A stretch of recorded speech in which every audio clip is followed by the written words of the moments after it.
Surat RTO team તથા national highway ઓથોરિટીના સંકલનથી આજરોજ Bhatia checkpost ખાતે હેલ્થ ચેકઅપ તથા આઈ ચેકઅપ કેમ્પનું આયોજન કરી માર્ગ સલામતી મંથનું સમાપન કરાયું હતું। સુરત આરટીઓ ટીમ તથા નેશનલ હાઈવે ઓથોરિટીના સંકલનથી આજરોજ ભાટિયા ચેકપોસ્ટ ખાતે હેલ્થ ચેકઅપ તથા આઈ ચેકઅપ કેમ્પનું આયોજન કરી માર્ગ સલામતી મંથનું સમાપન કરવામાં આવ્યું હતું। નેશનલ રોડ સેફ્ટી મંથના સમાપન અંતર્ગત સુરત આરટીઓ ટીમ તથા એનએચએઆઈ નેશનલ હાઈવે ઓથોરિટી સુરતના ભાટિયા ચેકપોસ્ટ ખાતે કેમ્પ રાખવામાં આવ્યો હતો, જેમાં હાઈવે ઓથોરિટી તથા દિવ્ય જ્યોતિ તેજસ આંખની હોસ્પિટલ, નેત્રંગની હોસ્પિટલ દ્વારા ડ્રાઈવરોને વિનામૂલ્યે 75 ચશ્મા વિતરણ પણ કરવામાં આવ્યા હતા।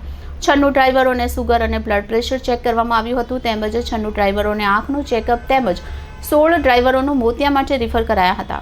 આ કાર્યક્રમમાં આરટીઓ કચેરી દ્વારા સેફ્ટી જેકેટ ડ્રાઈવરોને વિતરણ કરાયા હતા, તેમજ આ કાર્યક્રમમાં આશરે 350 જેટલા ડ્રાઈવરો અને સ્થાનિક લોકો હાજર રહ્યા હતા।